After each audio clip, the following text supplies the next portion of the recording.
ناظرین، رخ کرتے ہیں وفاقی دارالحکومت اسلام آباد کا، جہاں پاک فوج کے ساتھ اظہار یکجہتی کے سلسلہ میں ریلی کا انعقاد کیا گیا، جو ایک بڑے جلسے کی شکل اختیار کر گئی۔ ریلی کی صدارت معروف کاروباری شخصیت اور میٹ لائف ایپلیکیشن کے سی ای او چودھری معین اور ان کے بڑے بھائی معروف کاروباری شخصیت سی ای او فیئر مارکیٹنگ چودھری عبدالرؤف نے کی، جس میں عوام الناس کی بڑی تعداد نے شرکت کی۔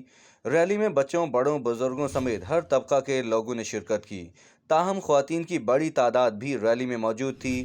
ریلی کا آغاز رضیہ شریف پلازا بلو ایریا سے ہوا، جو F10 سے ہوتی ہوئی ڈی چوک پر اختتام پذیر ہوئی۔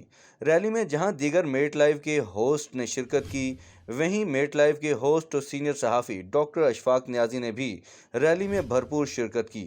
پاک فوج سے اظہار یکجہتی کے لیے منعقدہ ریلی میں گاڑیوں کی لمبی قطاریں اور عوام کا ٹھاٹھے مارتا سمندر اس بات کا عینی شاہد تھا کہ پاکستان کا بچہ بچہ پاک فوج کے ساتھ شانہ بشانہ کھڑا ہے۔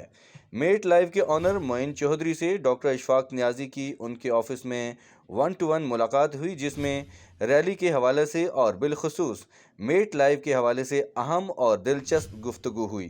ریلی اپنے مقررہ راستوں سے ہوتی ہوئی ڈی چوک پر اختتام پذیر ہوئی، جہاں مقررین نے تقاریر سے عوام الناس کا لہو گرمایا۔